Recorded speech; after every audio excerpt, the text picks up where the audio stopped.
Bluff City Media presents the Two Buck Sports Show with your hosts, Rusty Buckets and Uncle Buck. Now, let's get to the show.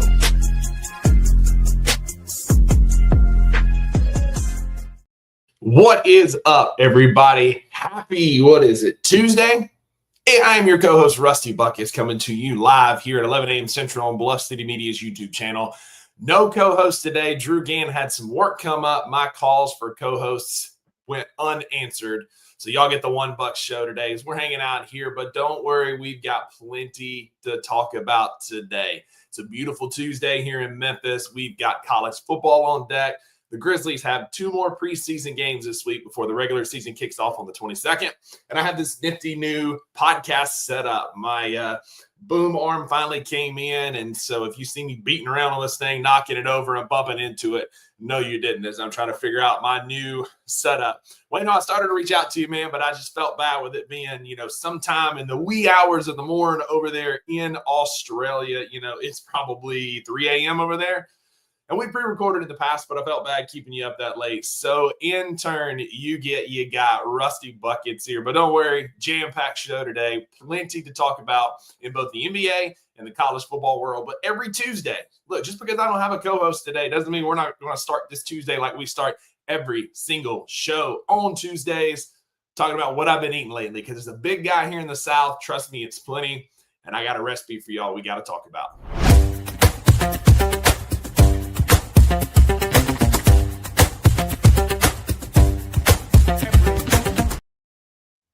That's right. Every Tuesday, we talk about what we've been eating here, and it is called Tasting Tuesdays. Tasting Tuesdays brought to you by an unknown sponsor. If you know somebody looking to sponsor a segment, this is a perfect one if you've got somebody with a restaurant looking to sponsor us.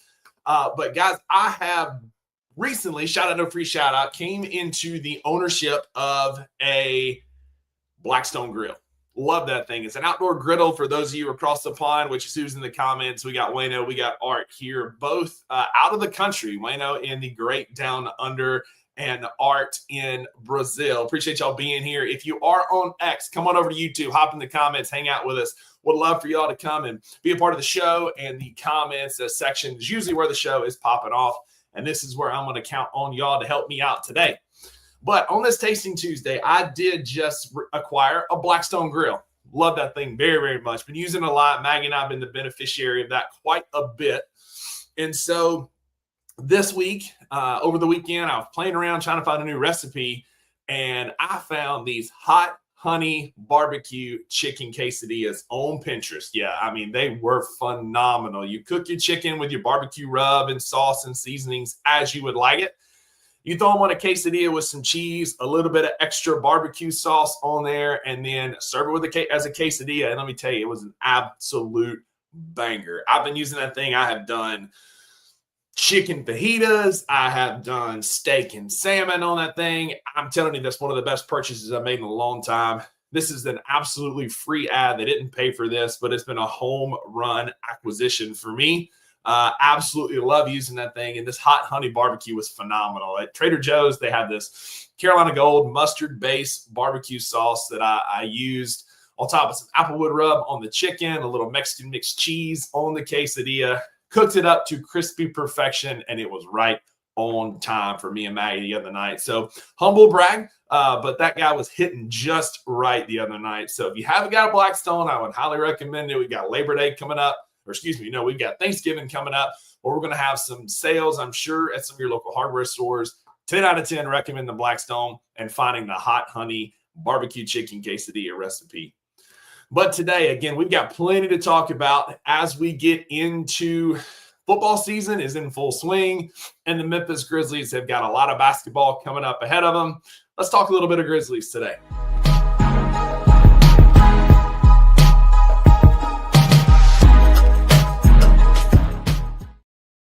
Yes, sir. That's right. The Memphis Grizzlies preseason is in full swing, and it has not been good news so far from the home team, unfortunately. So far, we have seen the Memphis Grizzlies stumble to an 0-3 record, not looking real good with our pieces, parts around our superstars, Ja and Jaren.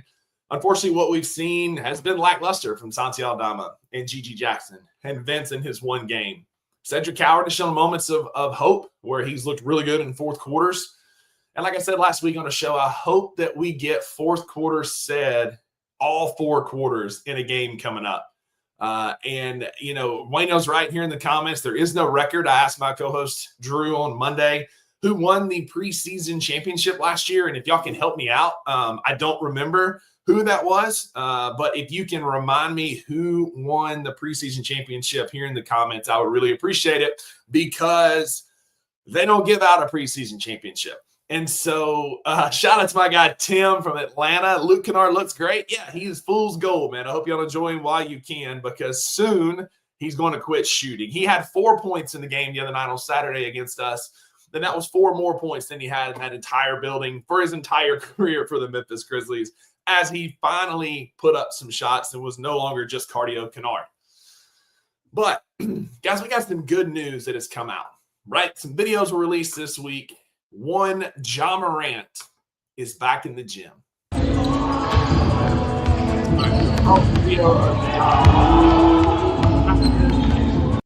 In the gym. It's a sight for sore eyes for Memphis Grizzlies fans. It's a time like when we needed some good news, we got good news from Ja Morant, who told reporters to Michael Cole over the weekend that people are tweaking if he thinks he's going to miss, if anybody thinks he's going to miss opening night or any kind of games that truly matter, which I kind of agree with. I think that, you know, seeing what I've seen here as a doctor of physical therapy, it's proving what I said when it first happened. You know, we never got a Grizz PR notification, never got a official announcement from the team that the Grizzlies or the Grizzlies star Ja Morant was going to miss time. Never came out that anything was official. It was simply a lob to DeMichael, who told everybody that Ja had tweaked his ankle.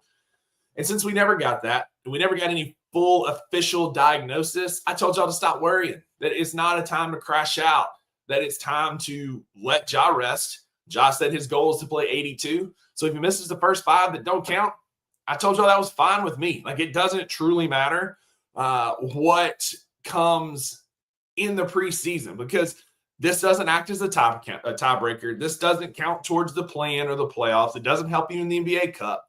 These are simply games to get run, to see what you have around your superstars. And what we've seen so far is our bench guys, our 3rd and 4th and 5th bench guys, not the first couple even, because Ty Jerome has looked great. Cedric Howard has looked good. I think Jock Landale has looked very good at the center position. We've seen those guys, you know, get some run. But the guys like the 4th, 3rd, 4th, 5th, 6th bench option has not looked very good. Omax has looked chaotic at times. GG has struggled, and I've been in GG's camp hard this entire time. And I just haven't seen the growth that I'd hoped that I would see at this point in his career. But none of this is going to matter in December and January when we're fully healthy. When you have Ja Morant back running this team, Jaren is back fully healthy, and I fully expect him to play, if not the first game, by that second one on the 24th. And then you get Zach Edey back, hopefully by the end of November. This team's going to look a lot different. You're not going to be relying on big minutes from Lawson Lovering, RIP, happy trails to Lawson Lovering. PJ Hall, we're not going to be seeing a lot of PJ Hall. You're going to see Omax in spurts. You're going to see GG still get some opportunities as Tuomas still tries to coach him up and get him some action. But I think what you're going to see is a continued combination of Ty Jerome, Cedric Howard getting more minutes, and Jock Landale being the guys that are kind of those that we rely on off the bench until Brandon Clark comes back fully healthy. We'll see what we have in BC at that point. I think that Jock Landale can be a guy that can be a compliment to Zach Edey and help him in the future. But again, getting all bent out of shape out of preseason games, as my guy Tim says, it doesn't matter. These things don't matter. Like, I understand that it's a small sample size and it's basketball that we're getting to watch. We want to win because I'm competitive as the next person. Don't get me wrong.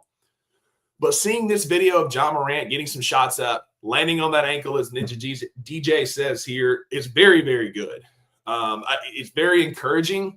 No boot. He was never in a boot, never in any kind of a brace, never had any kind of a protective or assistive device, which is really good news and a great sign that Ja Morant's going to be fine, that he's going to be back playing opening night, and this was simply to get him rest before the regular season. And again, I don't care. I'm completely fine with that. I would rather him miss the entirety of the preseason if that means we get him to play 70, 80% of our regular season games.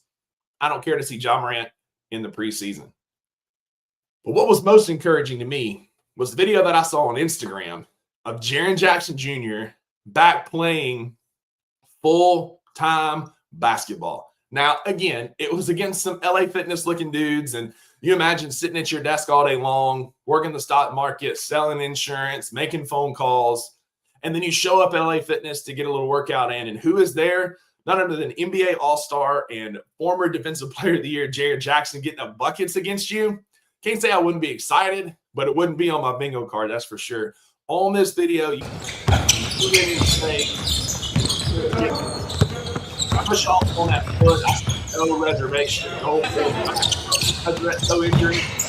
I'm very encouraged by what we're seeing here. Jaren's shots look good. He's being aggressive, being quick, off his feet, good propulsion again. Crashing the rim, making a great block, and looking like Jaren of old. It was encouraging as the job video was. This is the one that got me excited. Y'all know that I stand for Jaren. Y'all know that I'm Jaren's #1 fan on this network and probably in the fan base. But this is what we needed to see. An offense of Ja and Jaren Jackson Jr. is going to beat a lot of teams. We're going to talk about ESPN season simulation in just a second. And it really relies heavily on Ja and Jaren being healthy. And these two videos that came out this week on social media, in my opinion, went a long way to quell some of the fears that we had around Ja and around Jaren not being ready for the regular season. Again, Jaren is a walking 20-point DPOY candidate. And if this offense can finally develop a two-man game between him and Ja, something we never saw in any of Taylor Jenkins' system because Taylor just truly didn't know how to use the unicorn that is Jaren Jackson Jr., I think this could be something Grid fans haven't seen ever. And that's truly utilizing Jaren to the fullness of his potential and talent alongside a world-class point guard who is being more of a distributor and a facilitator than anything else before in his career as he's trying to protect his body a bit more. A pick-and-roll two-man game with Ja and Jaren would be elite. And it would go a long way in helping us in the ESPN simulated season that they released a few hours ago. I'm not sure if y'all seen this article. If you haven't, go check it out by Kevin Pelton on ESPN.com. But they ran a simulation, and it was an interesting simulation, one that kind of saw some Memphis Grizzlies positivity that you don't truly see, including starting with the NBA Cup. The NBA Cup is a series of games. It's the in-season tournament. Our first Cup game, I'll be in the building for it, is the Lakers game on Halloween night, on that Friday night. But ESPN has us making it to the quarterfinals. Man, we barely won one NBA Cup game, but they have us losing to the Portland Trail Blazers in the quarterfinals. And those same Portland Trail Blazers lose in the NBA Cup final to the Boston Celtics of all teams. So some of this is a bit glazing of some East Coast and West Coast teams. I'll say that. There's a lot of bias in this. But one of the things that I saw that was interesting is that I think the Memphis Grizzlies are going to be pretty good. So again, we have us losing in the quarterfinals of the NBA Cup to the Portland Trail Blazers. And then an NBA standings update through December 25th has the Orlando Magic in first place in the Eastern Conference. Shout out Desmond Bane. Again, the Desmond Bane Glaze Fest continues now that he's no longer a Memphis Grizzly. But they have the Magic at 18-8 in first place, and Atlanta at 18-9 in second place. In the Western Conference, the Golden State Warriors are 20-7. Again, there's that East Coast, West Coast bias. I think that the AARP team is going to be first place in the Western Conference at 20-7. Oklahoma City Thunder at 19-7. Minnesota, Portland at 16-10. And then your Memphis Grizzlies sitting in fifth place at 15-11, slightly ahead of the Houston Rockets and LA Clippers. They have, for reference, the Los Angeles Lakers at 10-10 at Christmas. A 500 record for a team that feels appropriate. No LeBron to start the season. Ayton is coming out saying the quiet parts out loud that he has not had any run with Luka or LeBron. And so I think that feels appropriate. Let me know what y'all think in the chat. Do you think the Lakers are going to be 500 at Christmas, or do you think they can piece it together having one of the best players in the world? Again, no LeBron's definitely going to change that outlook, but this feels different. Like that's interesting of what that's going to look like for the Los Angeles Lakers.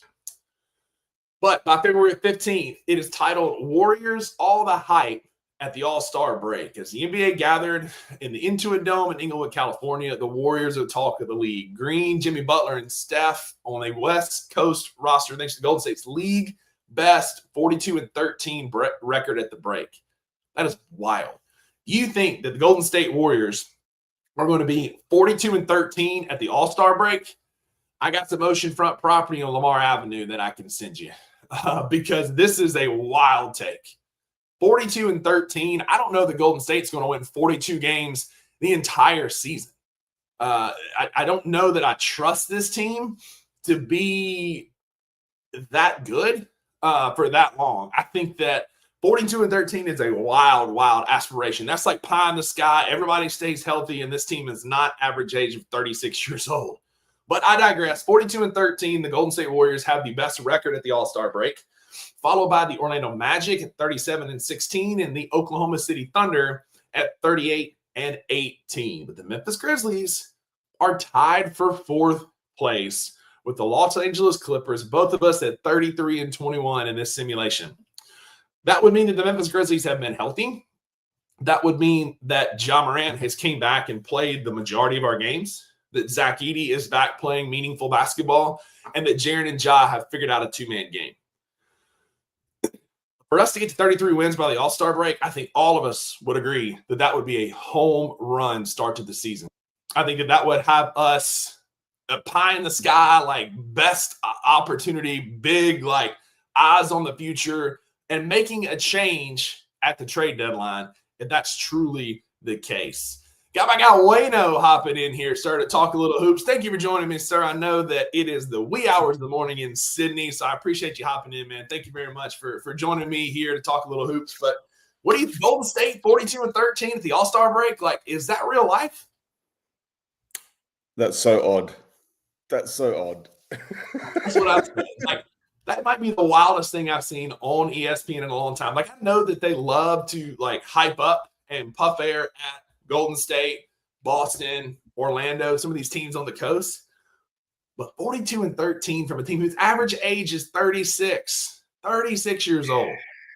They're one injury away from this all bottoming out. Like, that's it. I have to say, like, I do feel like, I mean, this is all like fool's gold. Like, this is why like fans shouldn't get like too invested now. This is why there are no records. Mm-hmm. Like, Draymond looks a bit like you could probably do without him on the court. Like, I know he's their defensive anchor, you know, but it's like, man, he's getting on as well. Like, he doesn't look great. Like, we've all seen some like pretty crazy preseason workout videos with him and not shooting well and all that sort of stuff. I'm sure he'll get it together.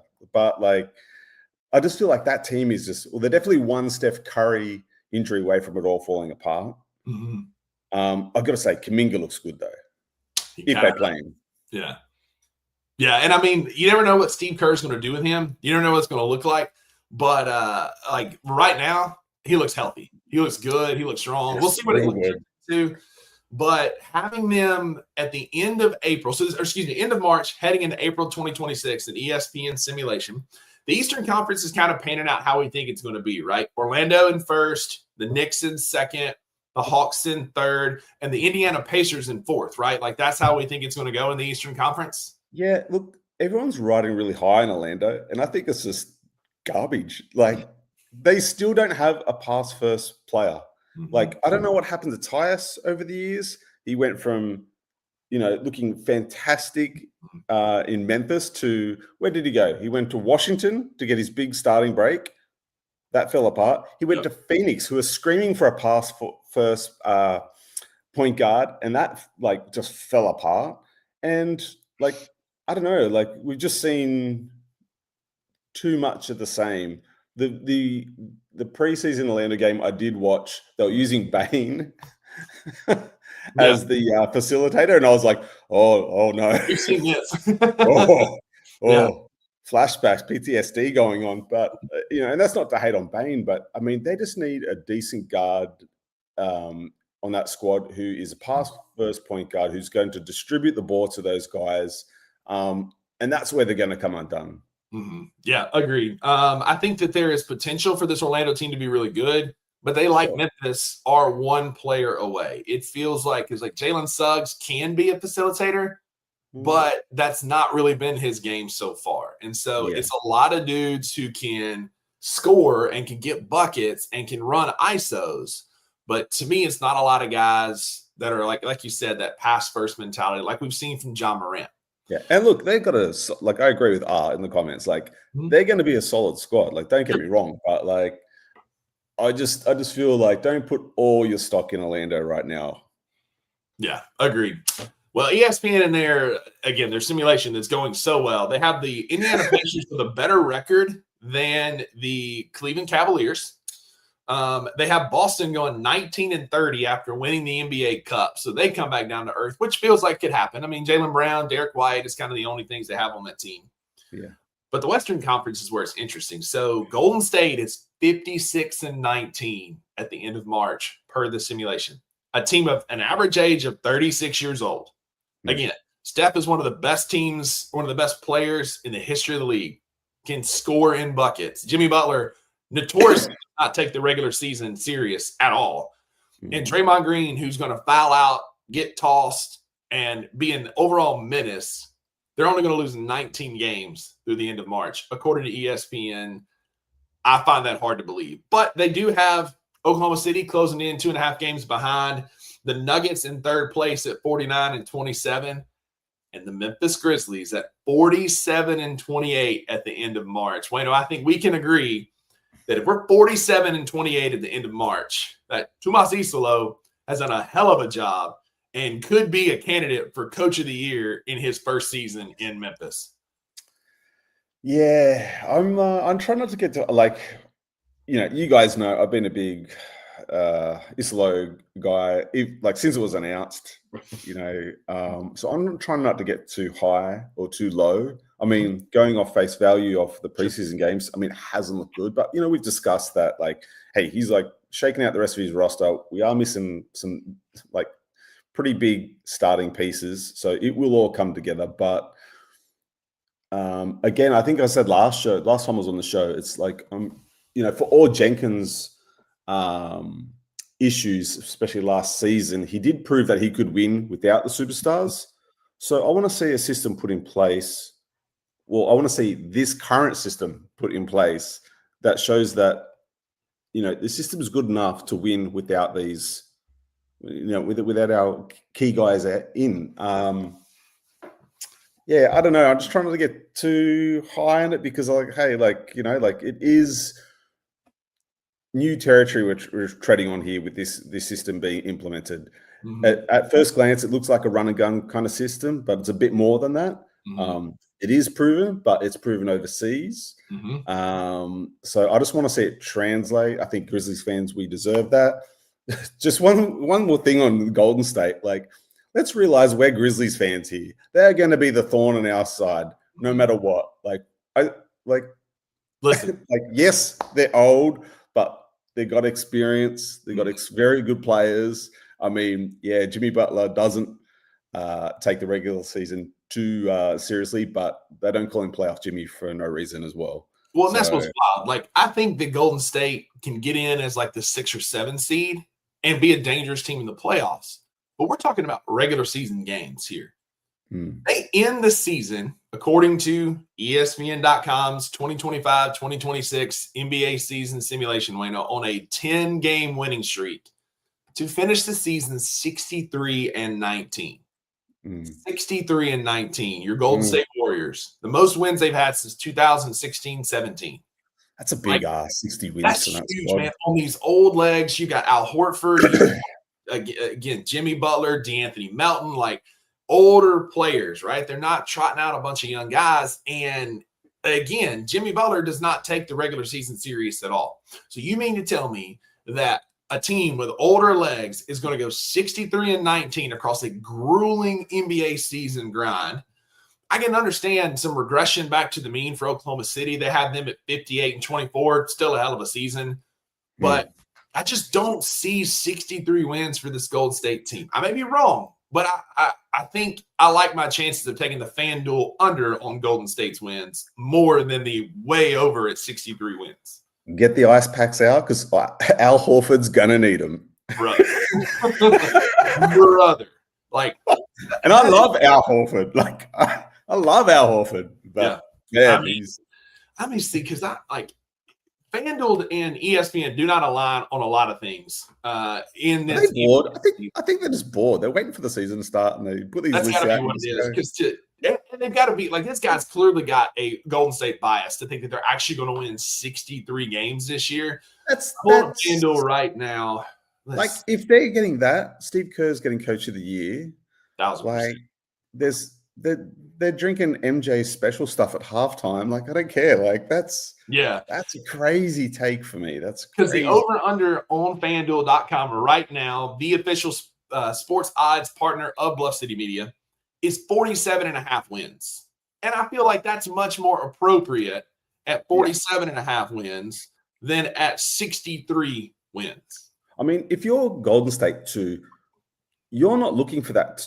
I mean, that would be a great outcome, but that's not your goal. Your goal is not to get a 60-plus win season. No. Your goal is to get yourself comfortably into the playoffs because with that bunch of veterans that once you get there, anything can happen. That's when the real season starts for that veteran team. It's not about like a 60-plus win season. Like, what does that do for them other than walking into the playoffs tired, sore legs, exhaustion, potential, like it's not the same team as 5 years ago. Do you know what I mean? Like, they're older. It's a lot more mileage on those joints. Like, they are looking for a comfortable ride in. They're looking at a key matchup to get them through that first round, and that's when they're going to turn it on. Yeah, agreed. And that's more likely. But your top 8 seeds in the Eastern Conference are the Orlando Magic at 57-25, Knicks, Hawks, Pacers at the 4 seed with no Tyrese Halliburton or Miles Turner.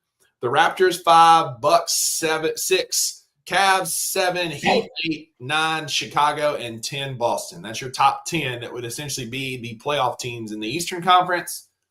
And in the Western Conference, I find this interesting. Golden State, again, we talked about it, 63-19, followed by Oklahoma City, Denver, the Memphis Grizzlies, 51-31, finishing as the 4 seed in this season simulation. The Clippers, Rockets at 6, T-Wolves, Trailblazers, Suns, and Kings in the play-in games. Let me ask you this. Obviously, a championship aside, what's a successful regular season for Rusty, for this Grizzlies team? 51 wins would be a hell of a success. Yeah, that'd be pretty good, right? But I think finding the middle ground. I don't know that, and I may be wrong. We may be having this conversation in March talking about like this Grizzlies team being exactly what they think we are, a 51-win top 4 seed of the Western Conference. But I think somewhere between the 2 seed that we used to be and the 9-10 play-in seed that we kind of finished at, last year, we just barely skirted into the play-in and then got in the playoffs. I think somewhere in the middle. I think a 4-6 seed in the playoffs is a successful first season for me with Tomas Isolo. I think getting the most, like that's kind of like team goals. Again, figuring out a 2-game man with Ja and Jaren, and Ja playing at least 70% of our regular season games. I think the biggest tell of this next season for most Grizzlies fans is, because we went into, like you said, we went in with a pretty solid record. When you look at it on paper, we went in with a really pretty solid, win-loss record. Sure. But that doesn't tell the tale of the season, right?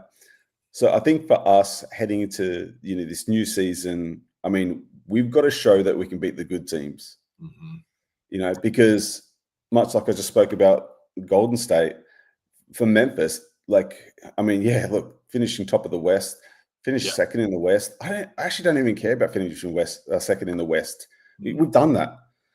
Get us in.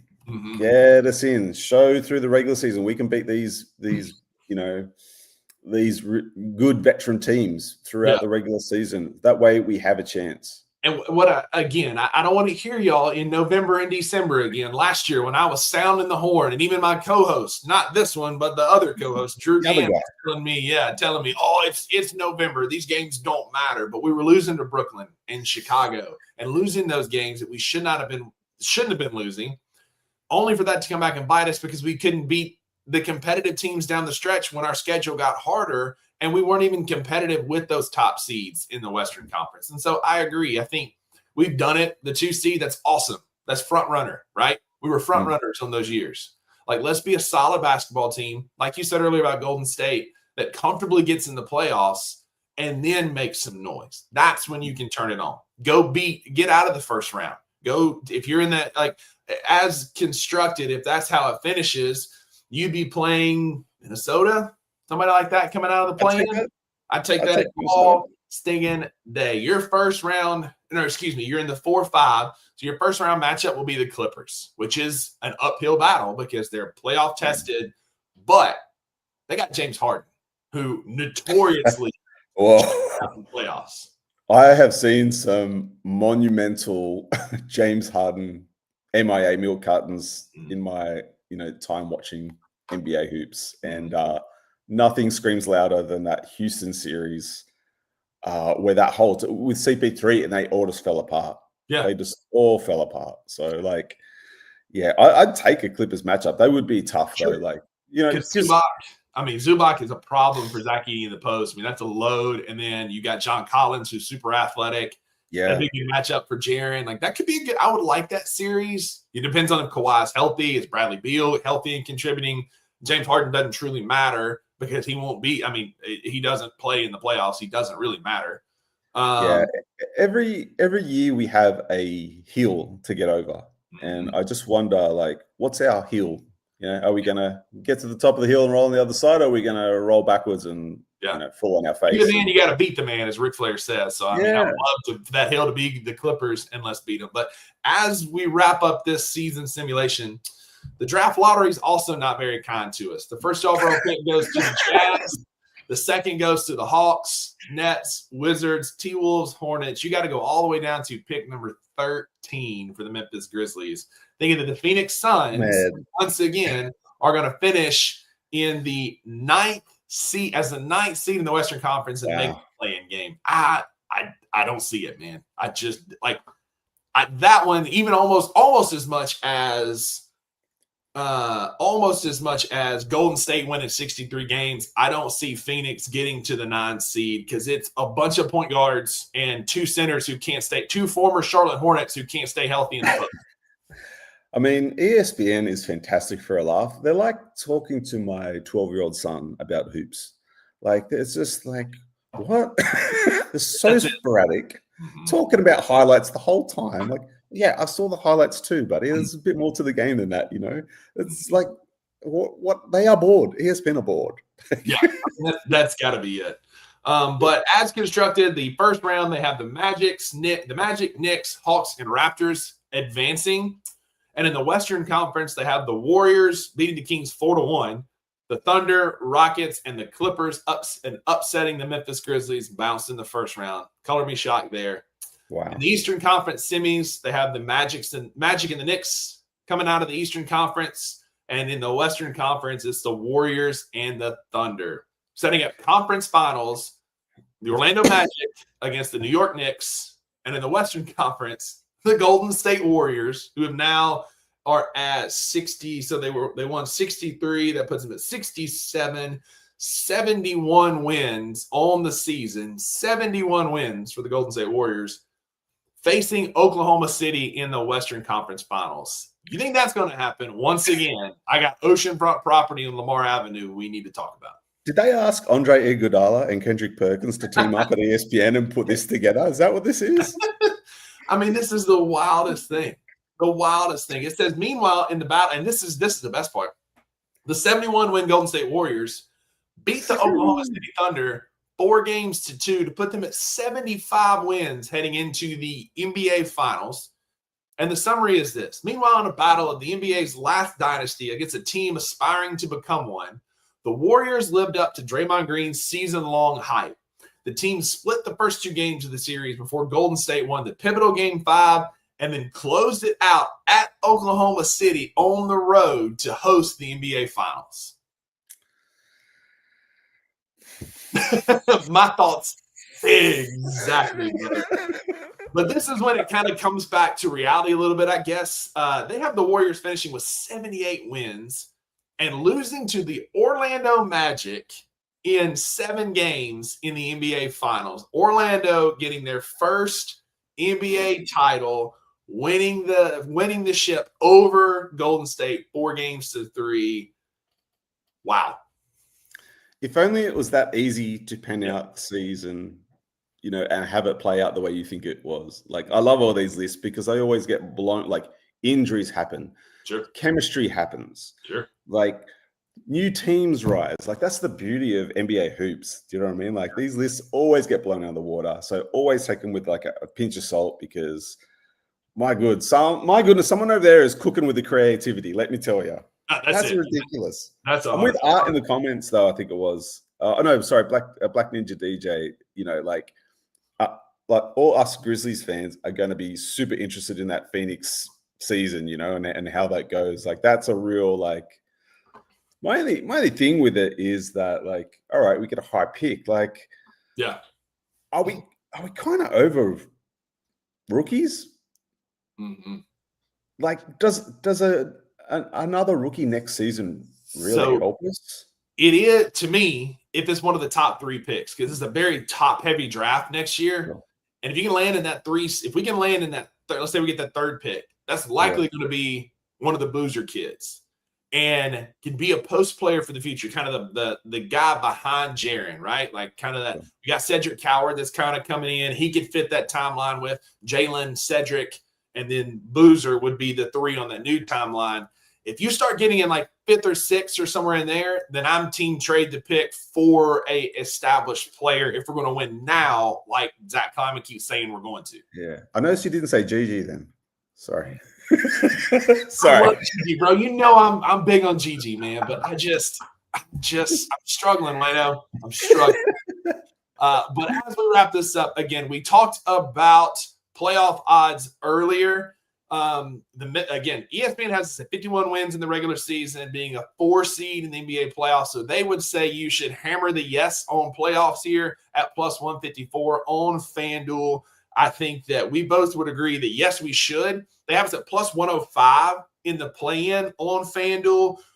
I think, again, a very successful season for the Memphis Grizzlies. It's a 51-win campaign. We're the number 4 seed in the Western Conference. And again, hitting the yes, plus 154, winning some money over at FanDuel.com on some NBA odds. What are your thoughts? Oh, yeah. I'd take that season. 100%. I'd take that season. 100%. It's all with a caveat, though, I'll take that season headed into the playoffs with a healthy Ja.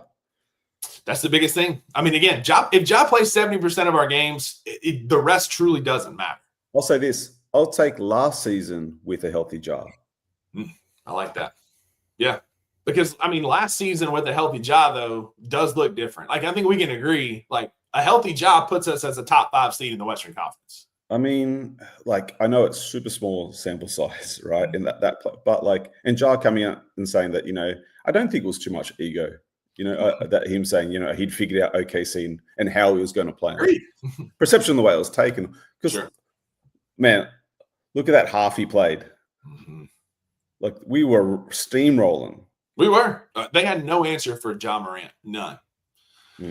But preseason wraps up the end of the week. Wayno, I appreciate you hopping in here, man. It's 3:30 in the morning. I'm going to hit the commercial. On the other side, I'm going to talk a little college football, so you're excused to go get some rest. I got a special guest jumping in the commercial to help me as well. I thought Jared was already heading out of town, so he is going to hop in and talk a little college football with me. But Wayno, go get some rest, buddy. I appreciate you joining me, sir.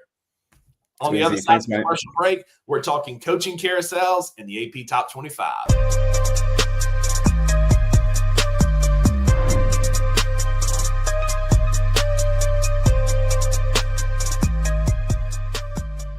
It's a great day, brother. It's a great day. We woke up this morning. We were able to get out of bed, which is more than I think we can say for LeBron James. Look, let me preface this. LeBron James, 40-year-old athlete, the man, like, I get it. I will never even get to a monicum of his physical ability peak. I will never get there. However, when I saw that he's going to be reevaluated in 4 weeks for sciatica, the first thing that went through my head was, man, this dude is old. I was like, he's human, like us. He can, if he can bleed, if His he body's bleeds, like, hey, if he's not going to retire, I'm going to try to take him out with him. Tune into The Daily Grind with your host, Luke Hatmaker, every Monday through Friday at 7:30 a.m. live on the Bluff City Media YouTube channel.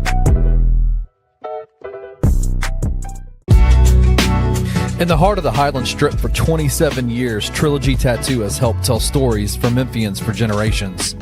Located at 530 South Highland, Richie and his team are waiting to help you tell yours. From tattoos to piercings, your body art should be as unique as you are. Voted a Memphis Flyer top 3 tattoo shop in the city of Memphis since day one. Your story will be safe here at Trilogy Tattoo. Open 7 days a week, Monday through Saturday, 11 to 11, and 3 to 11 on Sundays. They have convenient times waiting on you. Let Trilogy Tattoo help you tell your story.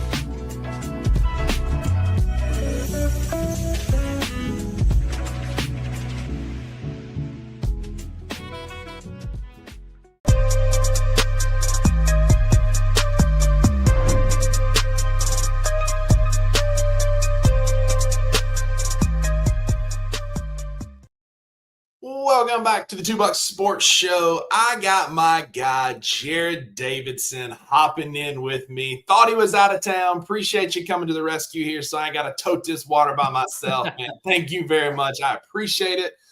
Jared, how's it going today, buddy? Man, it's going good. Not out of town yet. We're leaving this evening after I get off work. It's deadline day here, Monday and Tuesday, so I got to get that done. Got the backup set up with me at the office. I keep the backup webcam and the backup old mic here for emergency purposes. But yeah, we're here. Like today. I appreciate you again hopping in, man. And where y'all heading out of town? Where y'all heading? Yeah, we're headed to Nashville for a couple days. It's her fall break, and nice. So we're leaving here tonight, and then we're going to be there Wednesday and Thursday. Nice. I'm so close to vacation. I can smell it. Maggie and I leave on November the 5th for a week, and we're going to be gone from the 5th to the 12th. I told Drew yesterday, like, don't ask me. I ain't doing it. I'm out of town. When I go out of town, I stay out of town. And so, yeah, that's her fall break. I'm taking a few days off. No sports up here with it being fall break. A little bit died down. So yeah, gonna enjoy a nice, relaxing couple days in Nashville. I appreciate that. Good for you, man. Good for you. So, but in college football, we have had some changing the landscape. You know, news broke on Sunday. We're 2 days removed from James Franklin. Drew and I talked in depth about it on yesterday's show and making a case for Matt Rule. And my case for Matt Rule is that he's James Franklin 2.0. I mean, The guy is 2-22 against ranked teams. Last ranked win being in 2016. He went 0-17 against ranked teams while at Baylor and has yet to pull off a ranked win at Nebraska. So for me, if you're going to pay $49 million to James Franklin to not coach this football team because he couldn't win the big game, why are you then going to also pay Matt Rule in the neighborhood of $30, $40, $50 million across the life of his contract to also not win big games? Yeah, I don't get that one. I mean, I understand the ties, and you want to move it. You want to make it quick simply because we're week 7 now, and we're now week 8. You want to get an advancement on the coaching search. So Matt Rule, in theory, makes 100%. Makes a cent, ton of sense. Yeah, 100% sense. There you go. Sense is the word. It's not going to get you the big wins that you want, though, is the thing. It looks good. The ties look good, but you got to go deeper in your coaching search. Matt Rule, yes, he can be your playing A, B, C, D, E, F, maybe G. But you have to look elsewhere. You got to make calls. Look at the American. I feel like I had this conversation earlier today. There's going to be a lot of coaches plucked from the American Conference this offseason 100%. Simply because of how good they are. 100%. You're going to make a call to Cignetti, I'd imagine, Oregon's offensive coordinator. I don't see Cignetti moving in conference. I think if he moves, he goes out of conference. I think watch Kurt Cignetti to Florida because we all know that's my mind. I also wouldn't be surprised if Kurt Cignetti took a job like Arkansas with the ability to generate NIL money that y'all have. I think an SEC job, whether it be because we know 3 are very likely. One's already open. You're very likely going to see Auburn, Florida, South Carolina, unless it turns around, possibly LSU if Brian Kelly gets out of the SEC to take one of these other jobs that's coming open.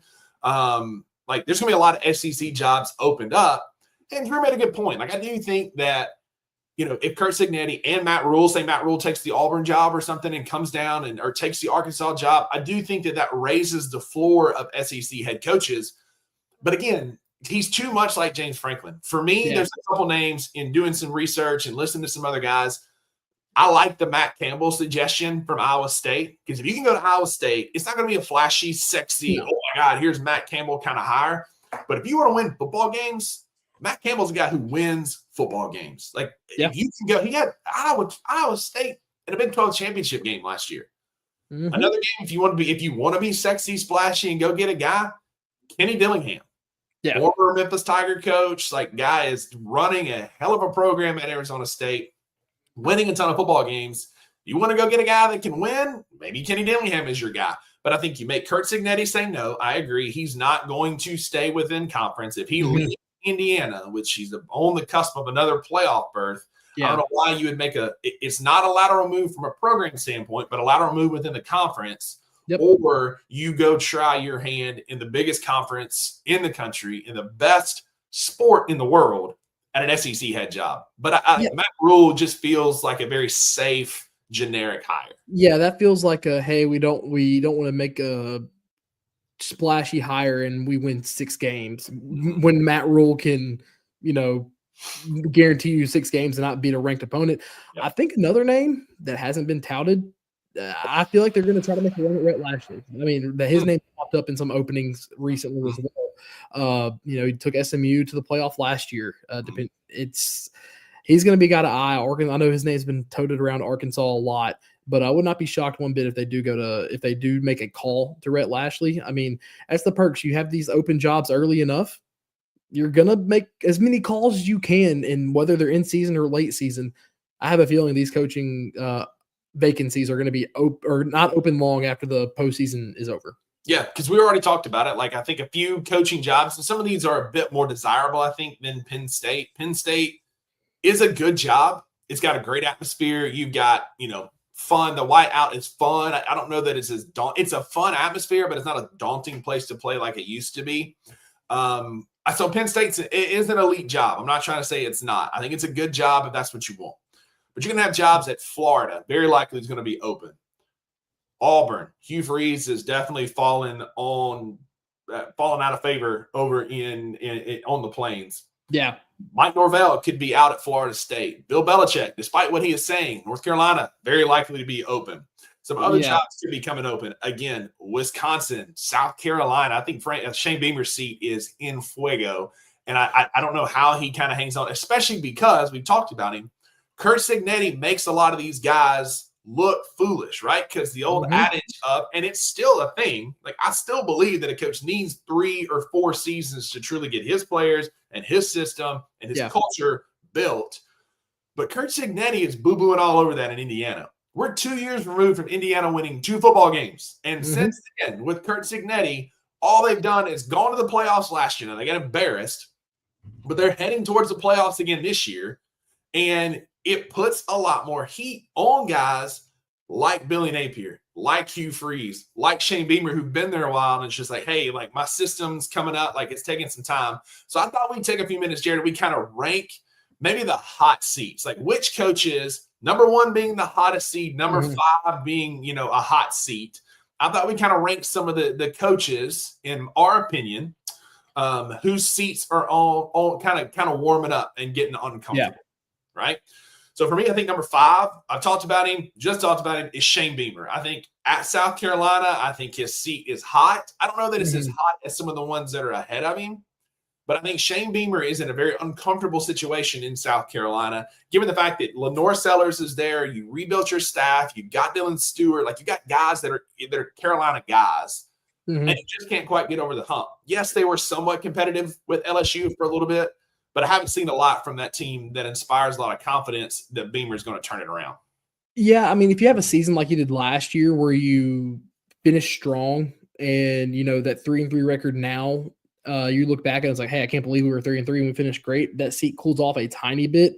But then next year, if you have the same 3-3 start, that's when your seat is, like you said, in fuego, maybe even fireable.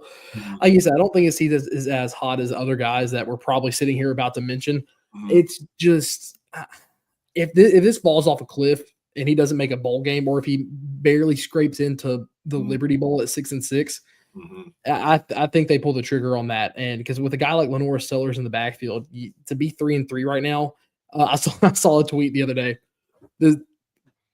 Shane Beamer and Lenore Sellers are the reason that they are losing at 3-3, but they're also the reason that they have won at 3-3. So they're a very middle of the pack style team. But like I said, if this falls off a cliff or goes 3-3 in the latter half of the season, I think they pull that trigger. Now, Cocktober is a real thing, right? We saw it last year. I hate that phrasing, but that's what they call it. It's Cocktober. And all this can be righted at 11:45 on Saturday morning when Oklahoma comes to town. Yep. On the heels of a lackluster offensive performance against a very good Texas defense. But you travel to Columbia. The only saving grace is it's an early kickoff, and Williams-Brice gets rowdy at night. But I think, once again, much like Billy Napier, I think that Shane Beamer could go on a generational run to save his job throughout the rest of October. But I don't think that's going to happen. I mean, it's dangerous for Oklahoma, but it's a good spot for South Carolina to keep Beamer in that spot simply because John Mateer just threw 3 interceptions coming off of hand surgery. Their running game was non-existent. So it's setting up for either Oklahoma to fall flat on their face for the rest of the year, or they're about to get shelled in North and South Carolina, and the Gamecocks are going to be sitting at a under 500 record. Yeah, and I don't think that does anything for Shane Beamer's job security. I can see him getting fired before the end of the season if that happens. If they're competitive, it's different. But if you get blown out, like, it's going to be tough. But as a friend of mine once said on this show, ride the Cocks in October. At number 4, the seeds that are getting hot. Number 4, I think Luke Fickell is a name that's not talked about a lot in Wisconsin, but that is a bad football team. Like, they are offensively inept. They don't do anything to inspire any bit of confidence. They play in a bad conference in the Big Ten, and yet they're still not competitive week in and week out. Luke Fickell came over as the guy, right? He was going to be the guy that's going to resurrect this program and get Wisconsin back to where they once were. Because Wisconsin has always been a strong Big Ten football team. Y'all welcome to the conversation talking about Cocktober. It's so hard to work that stuff in, but sometimes when you're talking about South Carolina, it's super easy. Oh, yeah. But Wisconsin has beat Miami of Ohio and MTSU and reeled off 4 straight losses in games that weren't competitive, including Iowa, whose biggest offensive weapon is their puncher. They have more punt yards than passing yards every single game. Beat them 37-0.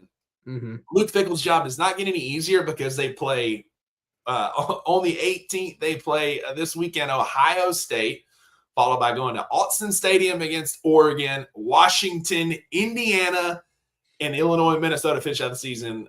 Jared, I don't think Luke Fickell makes it to the Washington game. I know if you get blown out and embarrassed by Ohio State and Oregon, it's happy trails, sir. I don't think he makes it to Oregon, honestly. I mean, if that Ohio State game goes as bad as it's looking like it's going to go, he could be fired Sunday morning. Yeah, absolutely. And it could. Like 37-0 might be a mercy killing compared to what Ohio State is favored on the road by 24.5. Yeah, Fickell's done, at least by Washington. If they put up any kind of a fight, maybe he coaches the Oregon game, but I don't think so. For me, number 3, this is where it gets kind of, because you can kind of put these guys to me in really any order, but I think Mike Norvell, I think King Meeks kind of hit it here pretty well. Mike Norvell in Florida State is just so hot and cold. They're so polarizing. And again, I think the 2 things that happened that work against Mike Norvell are Kurt Signetti being so good, and then James Franklin getting fired at Penn State, because they showed that they're willing to pay a $49 million buyout. I think if I'm Mike Norvell, I'm a lot more nervous today than I was 2 weeks ago, because the season, once again, is not going how you think it should go. You have been up and down. You've now lost 3 straight conference games. You got a great opening season win against Alabama, but maybe that was your Super Bowl. Maybe that was your ceiling, you right? Forgot about the other 11 games. That's it. You hit your ceiling in week 1. You have a great show against East Texas A&M by beating them 77-3. But then when competition picked up, and you played conference games, you lose a tough one to Virginia. You're not competitive with Miami. I don't care what the final score says. And then you lose to a Pitt team that has not had much of a pulse this year. I don't know that Mike Norvell gets fired in season, but I think Mike Norvell's seat is very warm heading into the offseason. With that, then that's a very desirable job. So with Florida State, I think we're looking at an Arkansas-ish situation, because you go to Stanford this week. You play at 9:30 Central Time, which is God's time zone, which will be a 10:30 kickoff. for them on the Eastern time zone. Then you have a bye week before Wake Forest. Almost called you Luke. Rusty, if you lose that game, or even if you win that game by 3 points, I think Norvell could be out the door by Sunday or Monday, and that gives them a bye week to get their interim coach and their offense set up, kind of like an Arkansas situation where that Bobby Petrino had 2 weeks to prepare for Tennessee. And granted, they lost, but it was much more competitive, especially on the defensive side of the ball for that team. If that game is anywhere within the realm of 5 points to a bad Stanford team, Mike Norvell is more than likely going to be canned, in my opinion. Agreed, because Stanford is terrible. But if you lose, like if they lose this game, it's over. But I think you're right. If they don't win it convincingly, it could be as well. But like if this game is close, I don't know that Mike Norvell makes it through the bye week. If you lose to Stanford, he might as well have a James Franklin moment when everybody's walking off the field, hugging him bye, because that will be the last time he is the head coach of the Florida State Seminoles. Given the 2 years ago being undefeated and then just the fall from grace just tremendously just fell off a cliff. And it's hard. It just goes to show that college football success is not given, and it's super unsustainable. Especially in this new era. Yep. So we got Norvell. Number 2, I think, is Hugh Freeze. I think that at Auburn, they're getting very uncomfortable with the lack of progression. They went all in on Jackson Arnold, and the biggest fault of Jackson Arnold is that the forward pass was invented back in the 1960s, and he just hasn't mastered it yet. When your best running back is your quarterback, and it's not the first time, right? Because we have Peyton Thorne, we've had Robbie Ashford, now we've got Jackson Arnold. That Hugh Freeze cannot develop quarterbacks.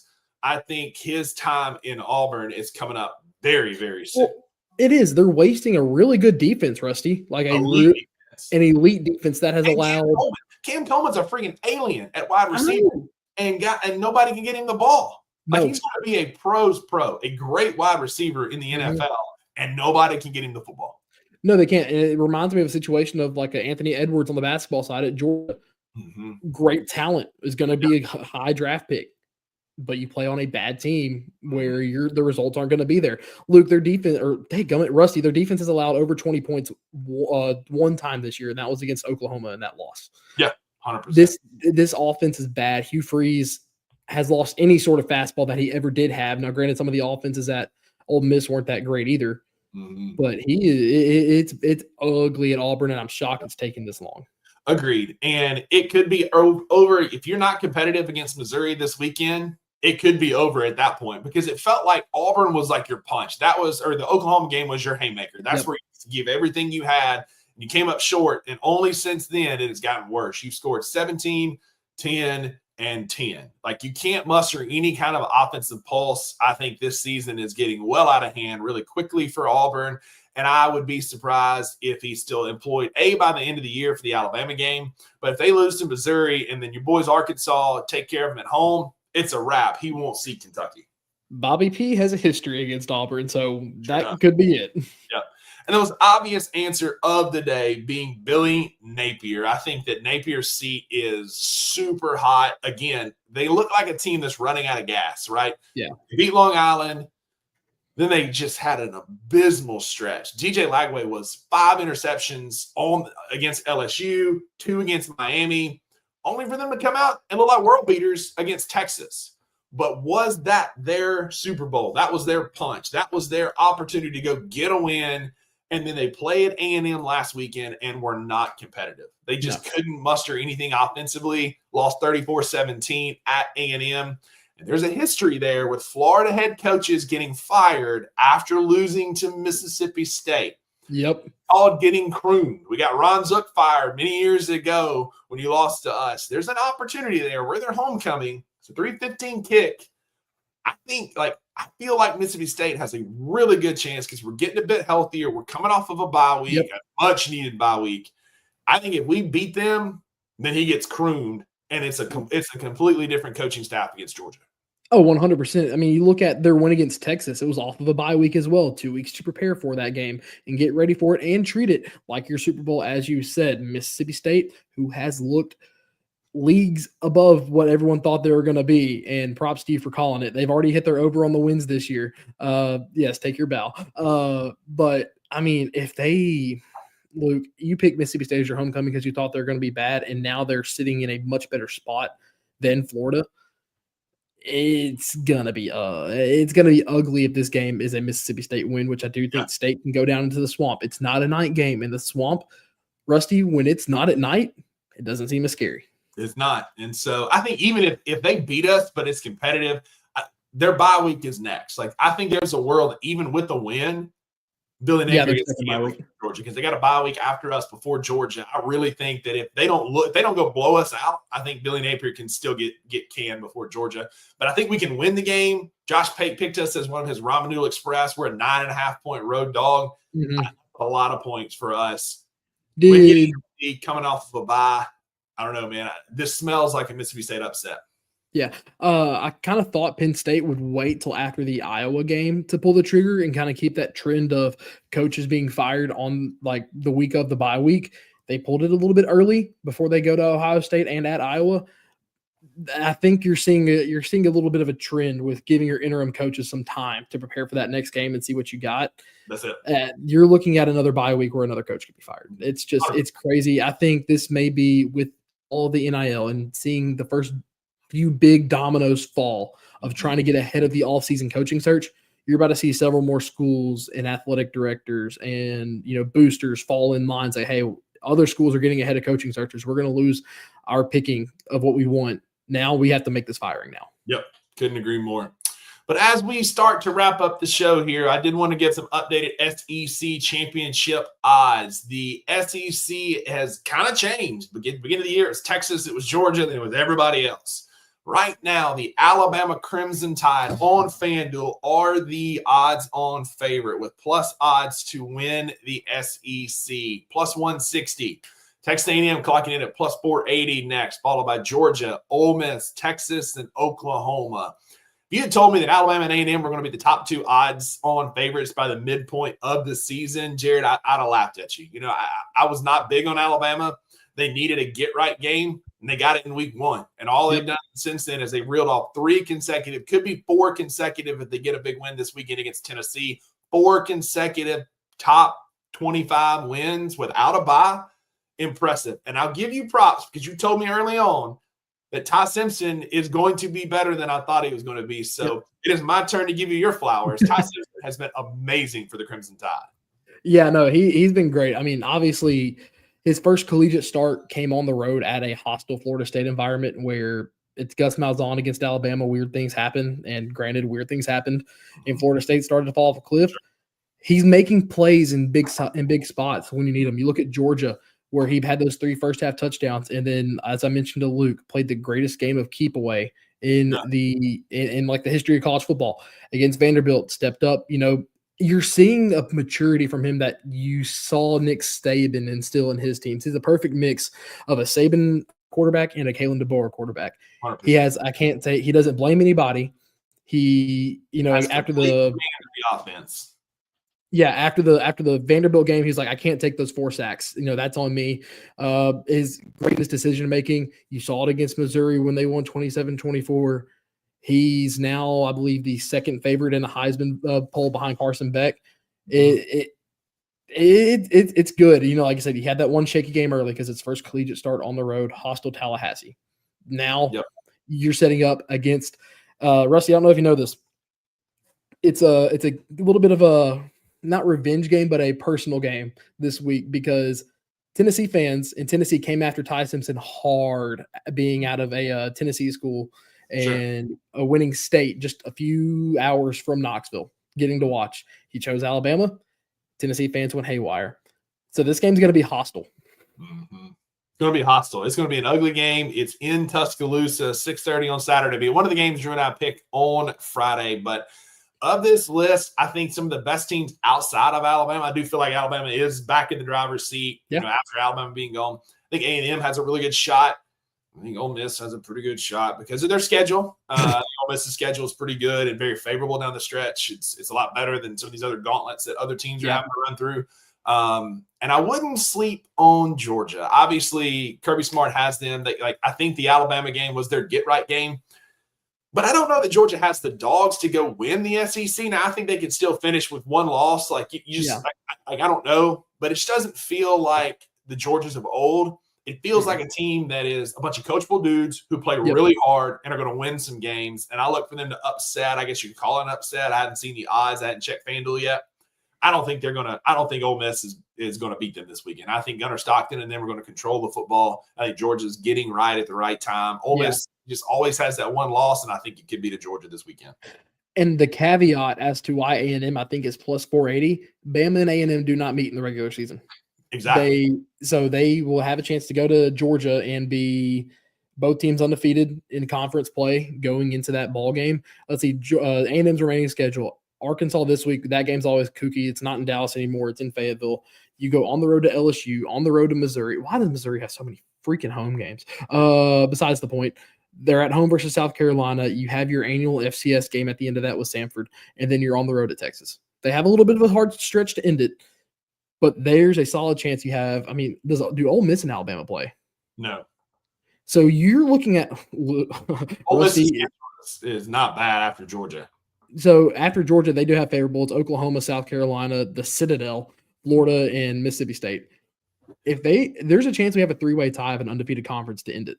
Mm-hmm. It could be a wild finish in the SEC. I'm excited to see how that ends. But that's going to do it for our show today, Jared. Thanks for hopping in with me to talk some college football. I appreciate you and Wayno coming to my rescue today as my other tech unanswered. So again, I'm glad you hopped in. Thought you were going to be gone already. So thank you, sir. No problem, man. I enjoyed it.